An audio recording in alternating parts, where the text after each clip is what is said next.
स्वामींची ही एक सेवा खरंच लगेच फळ देऊन जाते. ती सेवा म्हणजे मनापासून समर्पण. कसं करायचं? खूप सोपं आहे. दररोज कुठल्याही वेळी डोळे मिटून मनात म्हणा, स्वामी, माझं मन, माझी काळजी, माझे प्रश्न सगळं तुमच्या चरणी सोपवतो. एवढंच. न मोठी पूजा, न उपवास, न खर्च. याचं फळ काय मिळतं? मन शांत होतं, योग्य निर्णय सुचतात, अडचणी हलक्या व्हायला लागतात आणि सर्वात महत्त्वाचं, स्वामी स्वतः कामाला लागतात. ही सेवा शब्दांची नाही, भावाची आहे. आज करून बघा, फरक स्वतः जाणवेल. श्री स्वामी समर्थ. श्री स्वामी समर्थ.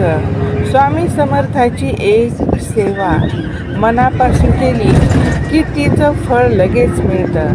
कारण स्वामी समर्थ कधीच उशिरा ऐकत नाही. जय जय स्वामी समर्थ.